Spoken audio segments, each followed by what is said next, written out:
mic is not on, so you've heard nothing I've said. Let me not be an idiot today. We're gonna turn this down a bit. And I guess I gotta go through the intro again. So what's good? What's up, y'all? This is Against the Narrative. My name is Denaro, and we're here to talk about power structures today. It's the interlude. It's an overnight drop for those that are watching on Twitch live. For those that are tuning in on YouTube, be sure to like, subscribe, comment, all that good shit. Trying to get used to actually acting like I'm doing a show. But I really just be coming on here to teach about things that I find interesting. I found this post a while ago and I couldn't resist going through it. It's not really nothing too crazy, but I just think a lot of people don't really understand how this can be perceived in a way. So when we talked about the tree of life, we're talking about this map between heaven and earth. And so this is the same concept, but it's wrapped up more in the governmental structures, the social groups, think tanks, and organizations that build up this reality that we perceive ourselves within. And so I just want to kind of get into a little this and that. We gonna go through what this post says these sections mean, and then I want to go through each section and point out just some key terms, words, things of that nature, and we're gonna vibe out. If somebody hops in the chat, be sure to talk your shit, speak, subscribe, all that good shit, and we're gonna get right into it. So what I need to pull up is this screen and my usual jump from here to there, and hello. And so what we have here is the world hierarchy pyramid. And this is basically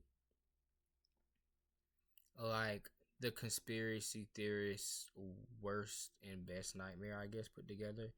This breaks down everything from the corporation to organizations to religious and secret orders or bloodlines and off-world angelic realm to Yahweh himself. And so we're just going to take it one step at a time here. I got a couple of different pyramids that kind of break down this structure in a couple of different ways. And I want to just use those as some think pieces as we kind of roll ourselves into the general presentation here. And so this here is the printout of what that pyramid below represents. I found these two images together. I figured I would give a shout out to all the things that are tagged in here if they actually have anything to do with making it right in this. Congratulations, this is dope. I'm enjoying it, and you know, if you see it, I just wanted to show that I didn't like make up this. The part of this that's gonna be more of my freestyle is just going through the pyramids themselves. They have the descriptions that I just copied into the presentation here, so they're more legible. You know, it took me a little while to do it. You should thank me. And so what we have here is another rendition of this power like structure. And this is pretty much called the pyramid of the capitalist system. You know what I'm saying? We work for all, we feed all, which is this bottom layer here. You know what I'm saying? We eat for you. You know what I'm saying? And then you have like this military layer. We fight for you, we fool you, we rule you, and then you have capitalism at the top. And so I just thought this was kind of interesting because you see this idea of the working class, this kind of like rich upper class that just kind of benefits off of this lower class. And then you have the power structures that control even these pieces, the higher power structures that run these pieces that truly are who these people pretend to be, and then you have the actual people at the top. But you know, it's debatable because I mean, I guess this is supposed to be like the priests, and so this is like the refool you layer, and then it's like the actual re-rule you. It depends on how you all look at it. Like I said, me when it comes to power structures, my biggest thing is understanding how the system is actually functioning. more so than overly focusing on who's controlling it, because it doesn't really matter who's controlling it. How does it work? How can we either win or lose based off interacting with it? And then you get into stuff like this. And so this is one of the lower pyramids, was what I was going to call it. And so in the process of doing what we're doing here, this is an interlude in between the Tree of Life segment and what I want to call the Angelology segment, or it's kind of my study of angels. But in understanding angels, we have to understand that these are all flipped into these lower aspects as well. And so in these lower aspects, they have a hierarchy. And in that hierarchy, we have what they have is tempters, minor lords, archdukes, and dukes, primary emanations, and the absolute. And so what these are the dark side's version of these terms. And so the absolute and source are pretty much reflections of the same thing. One of them takes up no space, and one of them takes up all space, if that makes sense to you.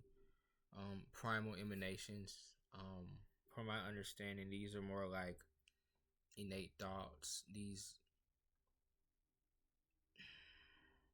The things that humanity claims they can't control about the physicality of them.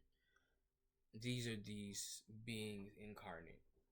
And then you have like archdukes and dukes, which is more like your idea of like archdemons, archangels. Is all in the same thing. But I think what is most interesting here is the minor lords and lords, because this term is used a lot. Hell, I've even used it in a lot of my representations and names over the years in certain passages, in certain pathways. And when you understand things at a certain level, there's this idea that, hey, guy, just think about where you see this word and where it's used, and let that just sit with you. And because I like balance, I had to do this one as well, which is what you would consider the upper pyramid. And what I find interesting here is that the lower here is what you would see as the fallen angels. And so when you remember what we were looking at with the Tree of Life and understanding that these four worlds are connected in a sense. So idea of going from the fallen angels to archangels to virtues to Ophanim to seraphim is going to be something that we get into when we get into the ranks of angels in the beginning of season 2. I don't want to dwell too much here, but I do think it's key to look at this because of what we have next. And so what we would realize is that this is an attempt to broaden the terms, but also combine them. And so what you have is Hellspawn, Heathen, Troublemaker, Human, Do-Gooder, Pure-Hearted, and Saint. And these would be more so the Midgard terms for these. And these would be the terms that you actually hear people call other human beings. Because human is kind of like the middle ground, and you either ride up or down this spectrum depending on which energies you interact with more commonly. But realize that this is kind of the lower of this, where this is the higher of this. And understanding there's a reason for that, and there's an understanding here, but it's also still flipped. Like, I don't know, I'm gonna leave it alone. I was trying to make a point, I lost it. Like I said, I'm freestyling today. But we're back to what matters now, and this is the actual presentation. How we looking on time? It has already been, oh, it's only been 15 minutes. Cool, you know, we can hang out a little bit. So with this, the main thing I kind of want to do is, like I said, I'm going to go through what they define each one of these sections as. And then I want to go kind of look through it and see what words are associated with it. And I have some other images scattered around here that we may or may not get to depending on how I'm feeling in the next couple minutes. But you know, it's all fun. I actually can turn this up a bit now because I forgot to put the audio on this part of the presentation. But so let's get into the first section. The first tier is the bronze tier and represents the general population. The ignorant masses live out their lives in total unaware, dreamlike lives enhanced by psychiatric medications, and highly developed EMF based behavioral modifications, technologies, aka 5G. They put that in there. I thought that was funny. Humanity suffers from mass MK Ultra at the hands of intelligence agencies and secret clubs controlling them. The normie who actually believes what he sees on TV perceives the highest level of ruling authority to be the UN. Propaganda is not questioned. This aggregate is considered a livestock to the carnivorous, reptilian, extraterrestrials, and hybrid noble families. So, there's a lot here. Like when we talk about jumping off the boat, this they jumped off the boat here. They jumped off the boat here. And not in a bad way, because it's like, let's get clear here. I get into all of this. And so the more we do shows and the more you see me go through this kind of information, the more you see me like either glaze over something because I'm tired of people overplaying it, or digging into something because I feel like it's underplayed. So what I want to do here is I have to see three major things in this paragraph that I want to talk about, and then we're going to get into the groups associated with this tier of the general population. So one thing I want to talk about is MK Ultra. So their MK Ultra, to those that have no idea what it is, and to not make this 1,000-year-old story, the CIA did research on how the astral realm could affect the minds of the physical realm. Like, they've learned how to program your subconscious mind, for lack of a better term, and make you react to the reality in a way where they can domesticate you, for lack of a better term. And so when we get into that, we understand that this is for the purpose of this whole livestock, carnivorous, reptilian, extraterrestrial thing. But I don't look at it from this perspective. Why? Maybe because I'm part of one of these families and I'm talking too much, or it just doesn't make sense. And so when you understand the reptilian energy, you understand that it's a fourth dimensional energy, that it relates to our mind programming and the way that our mind works. And the reason why they understand this is because they come in with this knowledge of the programming of the vessel that we're in a little bit more than we do. And so for me, it's not more so about them literally like eating us like livestock, but more so feeding off of our fear, because we're caught up in this whole high anxiety, fast paced mindset and lifestyle if you're in that space. And so what we have here is we have general. Let's start at the bottom here. You have what you see was the Matrix. You have robotoids, clone, debtors, zombies. This is just kind of crazy. Breeders, the deep state mapping project, and you get into like the useless eaters, the whole massacre, NPC, cattle. Most people are familiar with the sheep terminology. 9 to 5 slaves. I feel like this is tentative if you're just, we're not getting into that right now. But this is the general population, what you would consider peasants or human livestock. You all kind of fit under here if you're just literally existing and you are a pawn to this system that is at play that you're probably not even aware of, because that's how that whole thing works. And so what keeps this population under control? The world population control is ran by football, religion, medical, government, legal, education, media, entertainment, and Netflix. That is pretty thorough, but why Netflix had to be singled out from entertainment to me is just obnoxious. Why? Who did that? Whose idea was that? And then, you know what I'm saying, bread and circus. You got to understand the bread and circus reference. It's a Rome reference. Rome is refalling, if you understand that. Babylon is falling, if you understand that reference. Like I said, if you're in here, a lot of what I say goes over your head anyway, and you're probably not in the chat anyway. So, to world resources control, because if you understand the population control, what controls the population? The resources. What controls the resources? Corporations. And so this is kind of like self-explanatory. We get into banking, credit, big tech, insurance, big pharma, and big agri.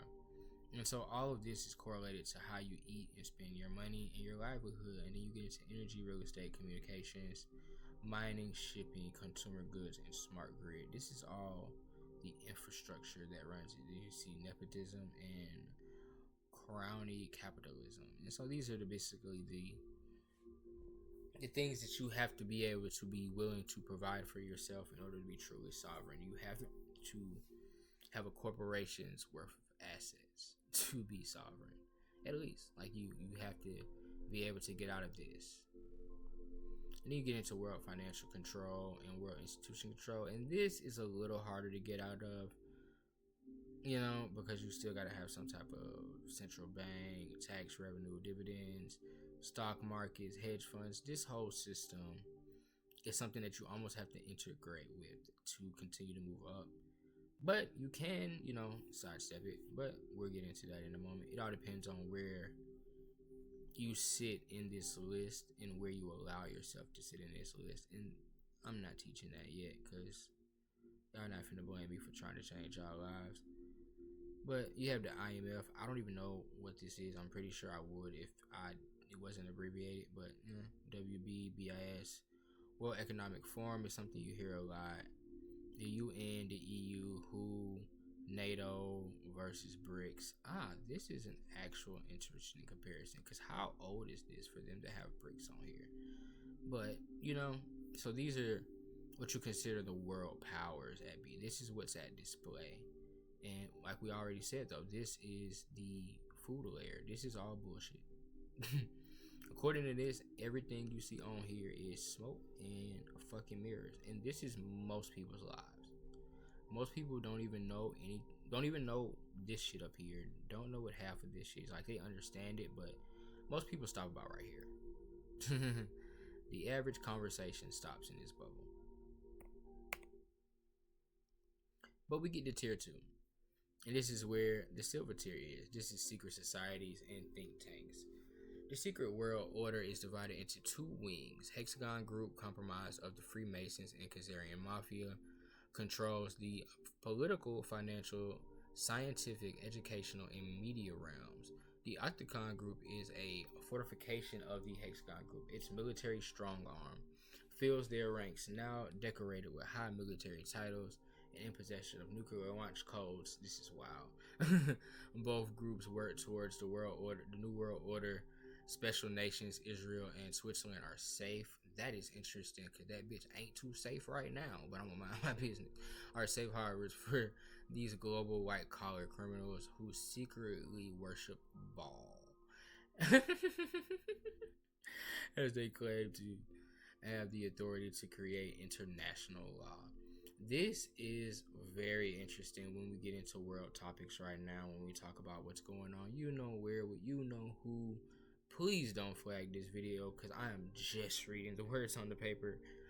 But there's a lot going on with this. And when you really understand what's going on, what's at play, why these certain places are facing hardships during this time, in what you might call a bit of a tower moment, if you understand, if you know, you know. I'm not going to get into this too much because that might get me actually flagged today, and I don't have time for it. So we're going to make it a little more casual, and we're going to talk about this piece. And so this is where we get into secret societies and think tanks. I think think tanks is an interesting terminology, but it would kind of be what you understand is the black market, the cartels. These are your kind of more, it's like literally the black market. Like if you think about everything over here, it's that. And then so I want to go back just to make sure I reference this right. So the Hexagon Group is, okay, and this is the military. Okay, so this makes sense. The cartel is the lower branches of the, it's in yeah, whatever. And then so what context is secret societies? International law, of course, because who else is understanding international law well enough to be able to navigate it as the only system that they abide by? And that's what I want to know. Like, how do we cut the middleman? Like, I don't really want to be with anybody. I just want to be able to move around this bitch. Like, who got the keys? Like, who I got to get in contact with at this layer to get a real passport? A real one. But okay, so you get into the whole masonry understanding here. This is a lot to break down, but we get into hexagon group. This is the political wing. And it's interesting when you talk about the political ring, but we talk about BlackRock, Vanguard, State Street. If you've been paying attention, it's a lot going on with that. The Khazarian Mafia has been a big topic. Shout out to B Dale. Jesus Christ. Shout out to B Dale with the knowledge on the Khazarian Mafia and how it implicates to everything with the music industry and a lot of other things and what they have going on. You know, you have the aristocrat knighthood. No idea what that is. I said it like I did, didn't I? Crazy. But a military industry complex, of course, we know what that is. Like you said, this is all to do with the military wing. This is the commander in chief. So the president technically is, you know what I'm saying? We're not, bro. It says it itself. But we get into the knights, the PMC, the intelligence agencies, you know, CIA, all that shit. Some of this shit is too small for me to see. I'm not gonna cap you down, and that didn't seem to help much. But the big bad, the Illuminati, is up here. The Supreme Council of 33 Grand Masters. The Olympians is crazy. Cause like, okay, so let's just put this out here. Why are the Olympians here? I thought they were gods. Why are they in the secret societies and think tanks group? That just threw me so off. Is this your king? Are these your kings? Is Zeus name your king? That say Olympians, don't it? I know I'm not tripping. That shit say Olympians. Oh, that's crazy as fuck. The Committee of 300, you know, the whole neo-Nazis, New World Order, all this stuff sits in this little space right here. And I'm wanting to see if anything else sticks out in particular. The mob is crazy. Drug trade.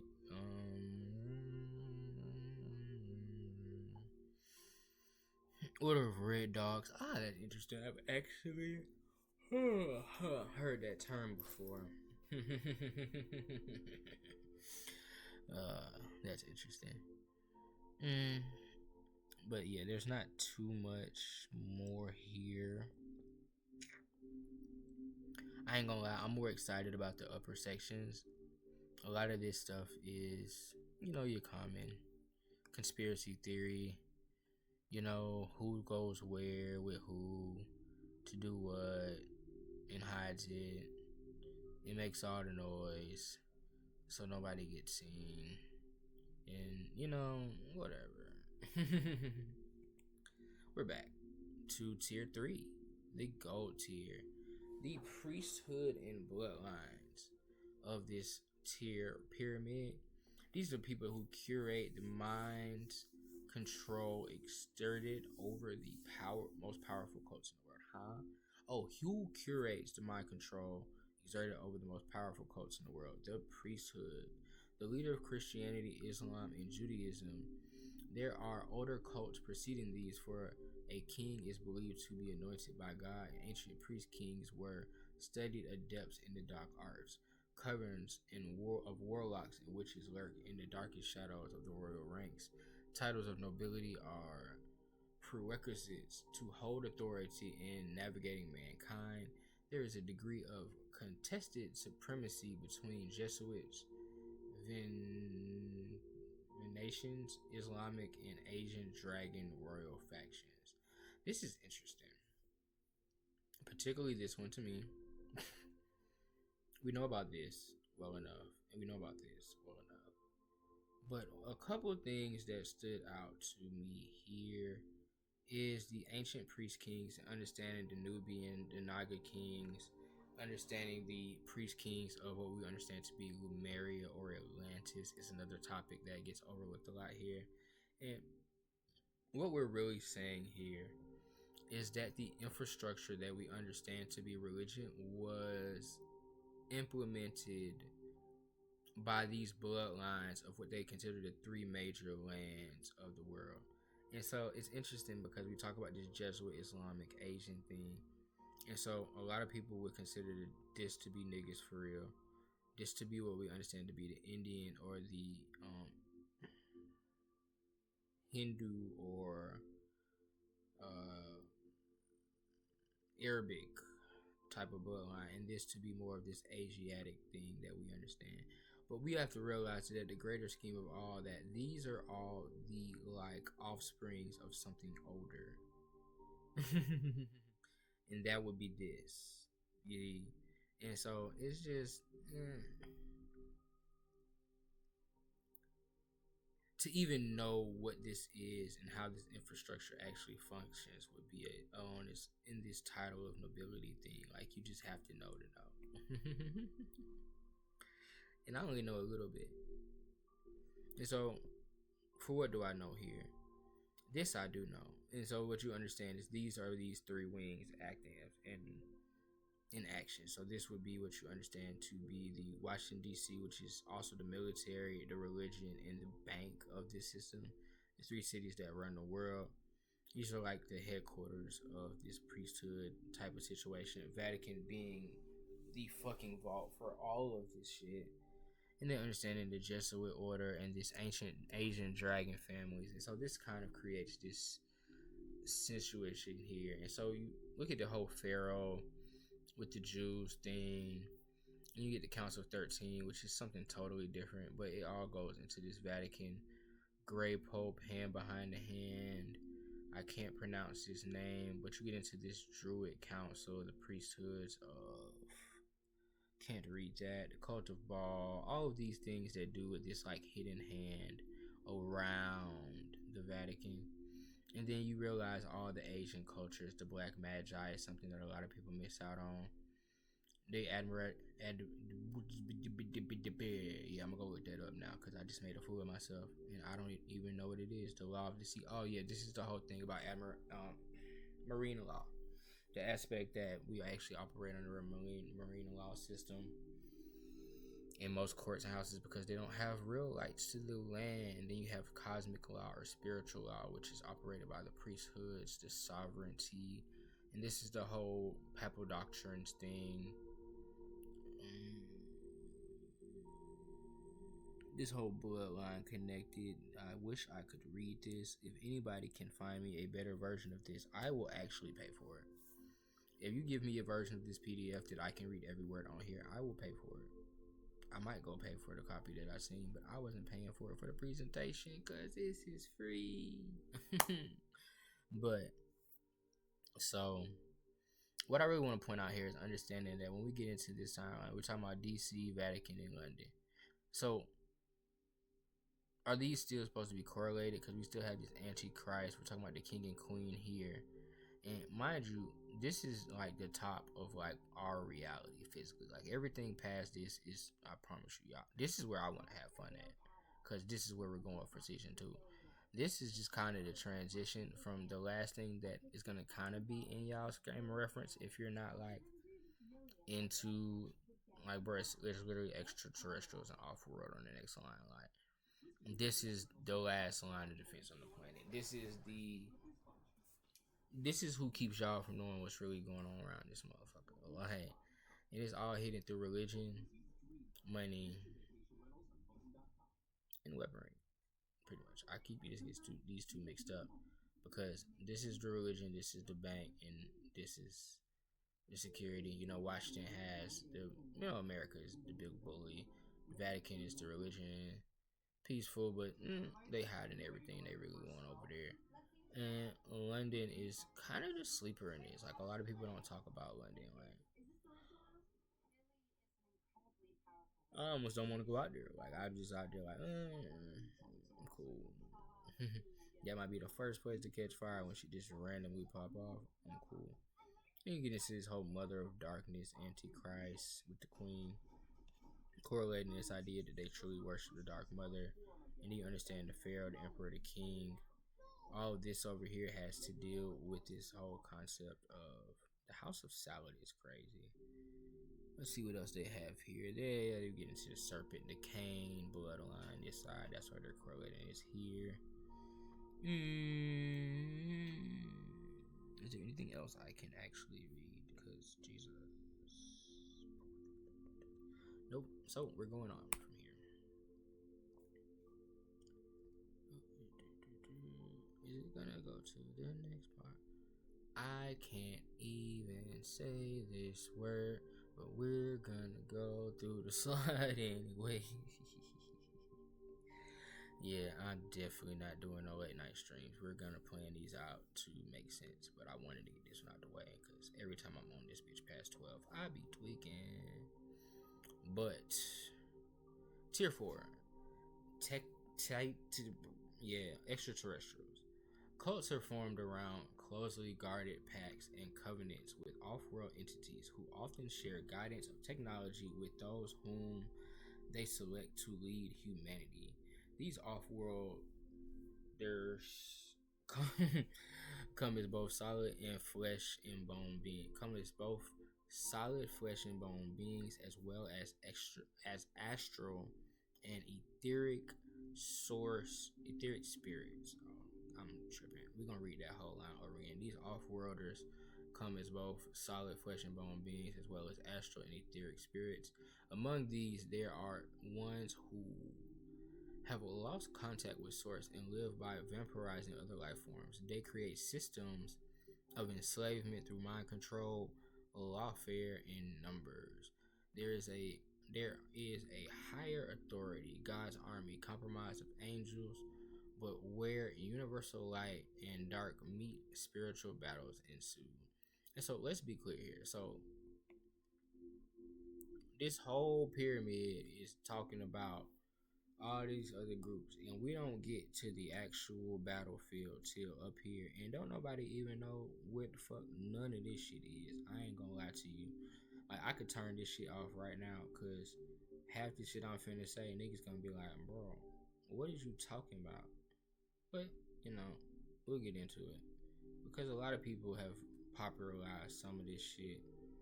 But so let's get into it. So like I said, we're starting off with extraterrestrials, off-world. This is the end of the Genesis Matrix. And so Genesis means the generations of Isis. So this system and these bloodlines and priesthoods are all the Isis, or the generations. So the bloodlines would be the bloodline part of it, and the priesthood would be the priesthood part of it. And so the priest of Isis, the mother of darkness, Antichrist, this whole thing, this hidden hand behind it. And then you have the bloodlines of Isis, which is the whole Cain, Adam and Eve, all of that whole story. And so everything that we understand to be the basis of our quote unquote 3D matrix is pretty much wrapped up somewhere in this clusterfuck of explanations. And I ain't gonna lie to you, I don't even have the time to try to explain it. But just know that the whole 3D, 5D thing kind of begins to get clarity here. And you see that by you see this 3D physical world here, this man world here. And so you see these terms here that kind of like break this down a bit. We get into this idea of king and Jesus, the Pope, God. These things are all limited to this layer of kind of understanding. Once we get over here, this shit become the same way it is down here. It's a whole family, and they got shit going on, and they order shit, and people that don't fell under the line, and people that don't fell above the line. It's a whole lot going on here, and it's all wrapped in mythology and other shit that just makes it kind of hard to keep up with. But let's try to break it down here. So what we see here, we understand that this whole matrix thing is the last being at the bottom right now on this side of things is Satan. Now granted, most people argue, well, isn't he supposed to be under us? He kind of draws the line. This is depending on how you look at it. And so you get into this idea of like, well, what is this Enki and Enlil thing, and who are they above this? And this is the principle of war and the family feud that started most of the bullshit that we deal with. And so all of this has to do with this Anunnaki family. All of this guy's kids, apparently. This whole Draco reptilian thing, they all kind of came in the midst after these guys decided to do their job because they were too busy bickering in house and left some things around, that kind of float in the spaces, and they take up what should have been handled by Anu, his family, and more importantly, his kids that couldn't seem to get along. But in the midst of all this, you get all of this fuckery here, which is the detachment from source. And so all of this is the results of what some would consider the emanation itself. And so we talked about a lot of this when we get into the outside layer of the tree of life, or the upper realms of the tree of life. This is what we would consider, like, I think it was the third world where all the angels were. That's this. This is where God's laws, absolute common law, begins to enforce itself. This is where karma is counted. Universal free will is instituted. Get into the Elohims to like, hey, get back to what the fuck. But okay, and so it's interesting here because you get this whole demiurge thing, which is interesting, the extra dimensional entities. And so this whole little bubble here is what you consider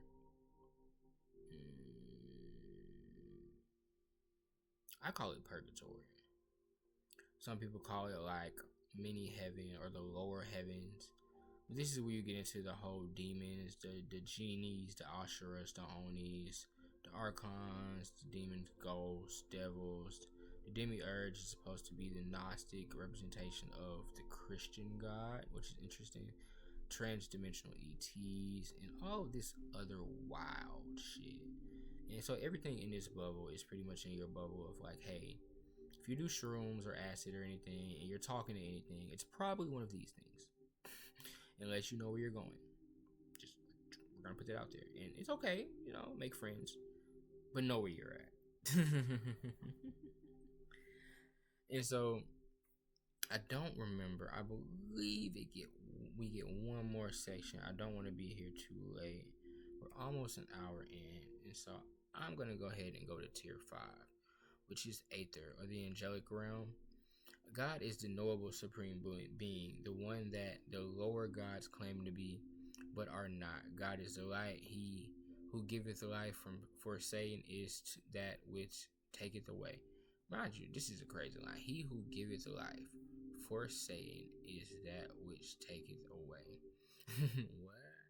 God inhabits all life forms and minerals in his kingdom at all times, and God's audience are high orders of beings comprised of eyes, tetramorphic heads, and layers of feathered wings. Wheels within wheels spin in his presence, opening portals into all timelines for God to see. This is incomprehensible. This is an incomprehensible realm, many orders of dimensions higher than that which you experience in the 3D. And so we're just gonna take a gander at this clusterfuck of what the fuck. Okay. And so this is pretty much how I wanted to do the intro for season 2, because this is pretty much where we're going to be hanging out for the next at least a month or two. And so let's just kind of get acquainted with the angelic realm. And we're going to get into this in detail later, but I just think some of the depictions here are cool, and we're going to go through some things. I think I put some more images on here. If they didn't save, too sad for you. You'll have to wait.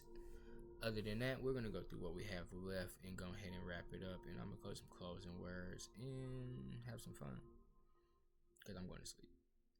But angelic realm here, we have the angels, the archangels, the principalities, the powers, the virtues, the dominions, the thrones, the cherubim, the seraphim, and Yahweh himself.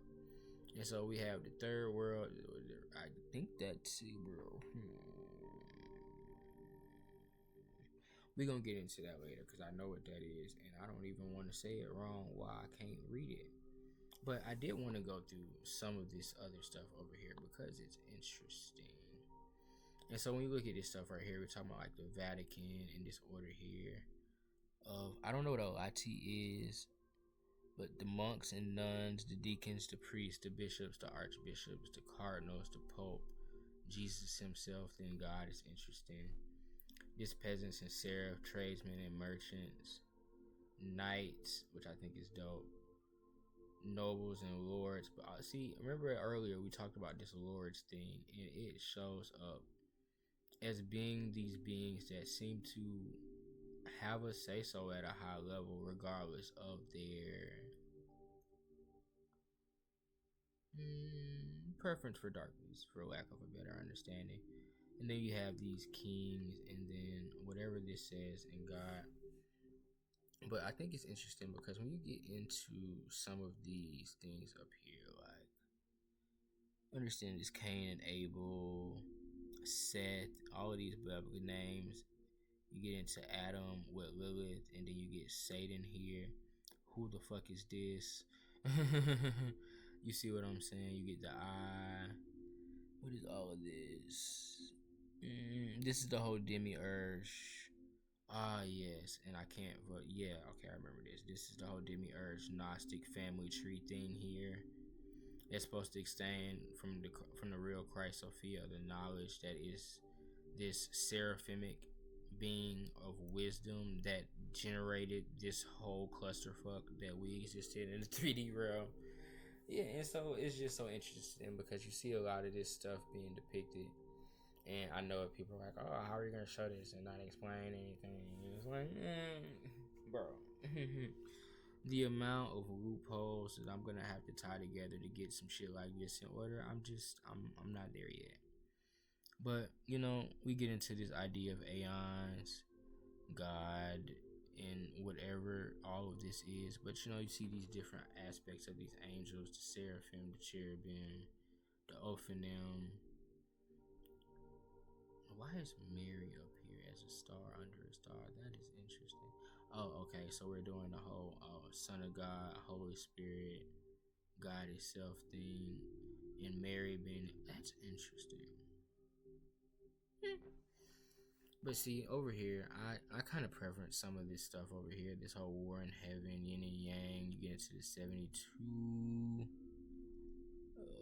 apostles is what that says, I believe. But this whole, oh yeah, the demons of Solomon, the Watchers, Azazel. This Azazel guy is interesting. We're gonna get into it with the sigils. This is really where we're gonna go after we get through just the general rankings, because this story is so interesting. Not gonna lie to you. But we get into the Nephilim, and what are the other terms? You still see the ball here. You realize that a lot of these terms that like are worshipped here, or they're at the bottom of the tree on this scale here. And so there's this big conversation that I see certain people talk about, that a lot of people in these big organizations are worshiping the little brother of bigger beings. But you know, what do we know? And you get into this whole the beast and a couple other things that are all circled around here. But what else do I have here before I let you guys go? Because what time is it? Man, we're almost there. Did I have it? See. I know I had something for you. I did go find this. This is the kind of better way of looking at this upper thing here. And so this would kind of, just to give a reference here, like, oops, okay, where is it? This is how we can do that. So if we look here, right? And so we see this whole Vatican, secret societies. We see this Freemasonry system here, the Grand Masons. All of this is here. So this is this part of the pyramid, and I just want to show that is the bottom of this. You see what I'm saying? And so we get into the Freemasons and the Gnostics and the Roman Catholic Church, and the can't pronounce that, but the Crusades. And so we get into all of that, and we understand that, okay, so these are the systems that are controlling what we consider the masses now, and these are the systems that control those. And this is like a deity chart, so You can get into it a bit. You get into, let's see, what do I actually know here to explain. So we get into the Seth, Cain, and Abel. Remember, that's the bottom half of that upper tree. The Adam and Eve, archons, 365 rulers. This is pretty much where the Bible starts, which is the generations of Isis, which is the bottom of the second pyramid or third pyramid that we were talking about earlier, which is pretty much going through this Yada Baal, which is the word earlier that I couldn't figure out how to say, one of the words, and then the demiurge or material creator, which is all this breakaway from the Christ Sophia into the realms of darkness, which is kind of where we exist, which is kind of odd. But when you understand this whole thing, or this whole primal emanation, this is the top half of most of what we've been going through so far. You get the Jesus and the Mary Magdalene, the saints, the King Arthurs, the James, the Mary Josephs. Abraxas is another interesting thing, an anomaly in the culture. So like when you get into like the Yada Baals, the demiurges, and the Abraxas, these three beings are very, very interesting in studying Gnosticism, and I may take the time to dig into that, but it's a can of worms that I feel like need to be left alone, because it's not much to be taught there outside of understanding how these representations have been the hiding block for this and what this actually is, and the scheme of all of this. You see what I'm saying? And so when we talk about this, like the entirety, like Sophia isn't just like the mother of like, where is Lilith? Like, you see what I'm saying? Like, where is Lilith on this list? Like, where is she at? I don't. Did I skip it? Don't see it. Why? Because this just material creations. Like, there's so many levels to it, but I'm a bit tired. But let's get into the knowledgeable supreme being, Barbello, the mother, the second principle, Christos, the divine self, originate. And this is really the energy that we're getting back into and balancing these two. So much. There's so much here, but what else do I have? Oh, that's it. So, goodbye, guys. Because that circles it back over. Let me just make sure. Yep. So, this is where we're going to stop at. Appreciate you guys for hanging out for the interlude. This episode is going to be all over the place, and I probably should put my face back on the camera. Because, yeah.